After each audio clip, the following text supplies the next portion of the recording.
Hi everyone, welcome to my channel, Morten here. This video is a response to Steve from All the World's a Stage and his competition celebrating his 500 subscribers. The first part of it is to list the Led Zeppelin albums in order of preference, and well, let's go. They're a little bit heavy, so if you don't mind, I've already dropped a couple of them on the floor over the years, and unfortunately they've taken a bit of damage. My least favorite of Led Zeppelin's albums are, funny enough, the first one I ever got when I was it 8 or 9? And I was a member of a music club which sent me records once a month. And it's In Through the Outdoor. Not a record I pick up very often. I guess I sort of pick it up and listen to it to check if my tastes have changed much, but I never really did much for me. So the next one, and this is probably gonna make people gasp. Oh, God. Physical Graffiti. Nothing wrong with it per se, but for me personally it's too long, and I can never really grab onto too many parts of it for a long length of time, and then some songs feels like filler to me, so I don't listen to this much. Beautiful album, especially the way it looks, and you know, the cutouts and all that stuff. I mean, the book also is one of the better ones in the set, in my opinion. I had a look through them before we did this video, or yesterday anyway. And the B-sides or extra material, it's also interesting, but again, yeah, it's just a bit too much somehow. I actually, and this is not part of those 8, but I find that I listen to this more than those 2 first ones. Next one, excellent album, but I feel that it ends up a little bit by the wayside for me. Part of the reason is I personally think it's a little bit of a repetition from their debut. So that's Led Zeppelin 2. And unfortunately, as you can see, this is one of the ones I dropped on the floor and it took damage. I think this was the second to last one I got in the box set. I found it in Sweden at a very reasonable price. Survived that trip fine. Did not survive me having the flu, grabbing something and being a bit weak, and it dropped on the floor. So, next one, an excellent album. I think a lot of people put this last. I don't. Presence. It's close to the Led Zeppelin album I listen to the most. I think it's very tight and focused, and a couple of the songs here, as you probably know, are just fantastic. I love Presence. I'm not good at naming song titles or people's names, but asking me about stuff regarding, I don't know, pocket battleships during World War II, and hey, presto. So, next one, halfway there. Well, we're crossing halfway there. Led Zeppelin 3. I know a lot of people hail this as their favorite. It is great, I love it. Listen to it a lot. Nothing that I can complain about. I love the album cover. It's a really fun album cover. Led Zeppelin don't come off as fun. Not to me, but this is fun. And it's simply the other three next albums that pushes this a little bit back. There's no other explanation to it, really. So,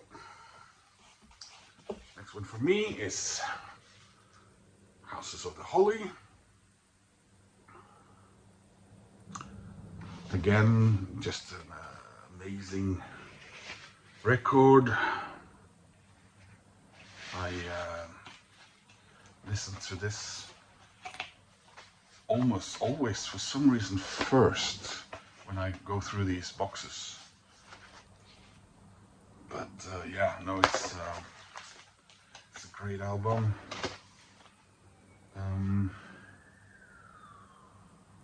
Yeah, I don't really have anything too much interesting to say, other than the fact that I think I've been where this photo was taken. It's the Giant's Causeway in Northern Ireland, if I remember correctly. Look it up. Amazing place. Not far from a very famous whiskey distillery. And so for me, this is probably the one everyone picks as, well, not everyone, but a lot of people pick this as their favorite. And I love this album. This was the first Led Zeppelin album that I bought,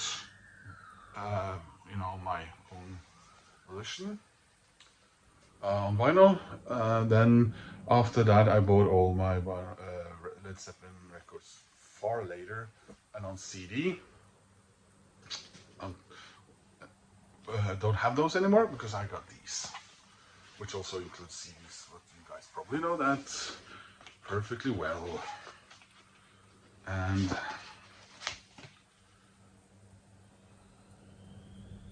yeah, my favorite Led Zeppelin song is here, The Battle of Evermore. That's my favorite Led Zeppelin song. So that leaves my favorite Led Zeppelin album. And you'll probably already know what that is. And it's the first one. I just think this is perfect in all ways.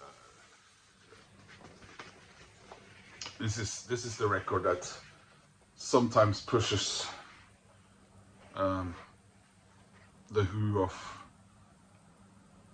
the second or third spot in rock and roll history for me. And also, what I really like about this box set, as opposed to the others, is that the extra record is a live album. I just think that there's a bit of a missed opportunity for some of the others, because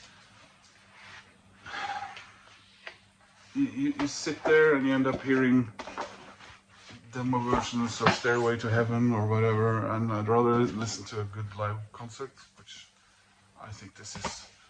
So that was the first part of Steve's competition.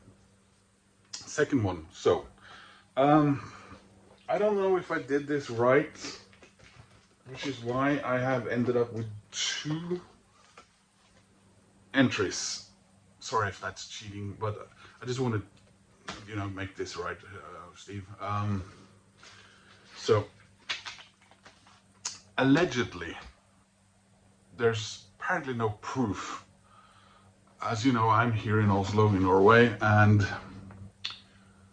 on the 23rd, and maybe even less certain, the 24th of September 1968, Led Zeppelin performed for the only time ever in Norway. Did they? Well, technically not, but they are supposed to have played in Bergen on the 23rd, on the 22nd, and then Oslo on the 23rd and 24th,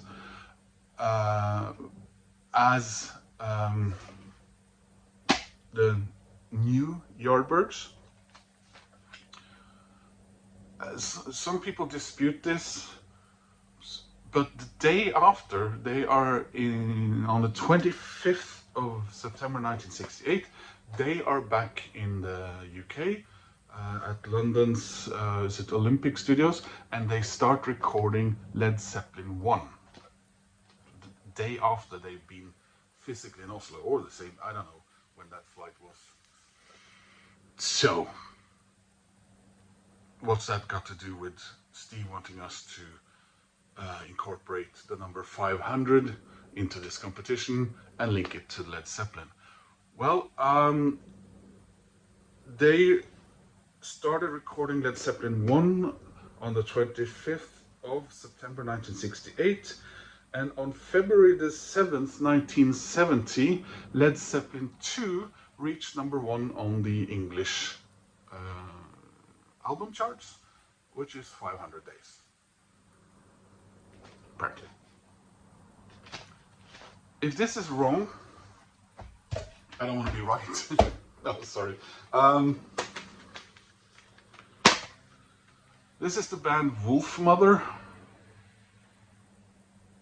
This is the only album they recorded as the original trio. They're from Australia, early 2000s, and just like Greta Van Fleet and this Lizard Gizzard thing, they are, I wouldn't say accused, but you know, they're harassed for being, some often call them Led Zeppelin clones. What's that got to do with Led Zeppelin directly? Well, that's, I'm reaching. What's it got to do with the number 500? And do they actually have any thing to do with Led Zeppelin? Yes, they do. They introduced Led Zeppelin to the UK Hall of Fame.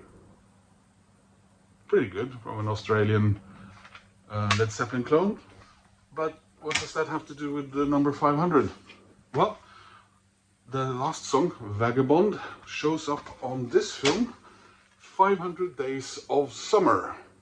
A lovely rom-com starring Joseph Gordon-Levitt and Zooey Deschanel. The lovely Zooey Deschanel. So, that was my attempt at both parts of the competition, Steve. Congratulations once again on 500 subscribers, you know, all that. Thanks for watching. Please click like and subscribe, and I'll see you again in another video. Take care, guys. Bye.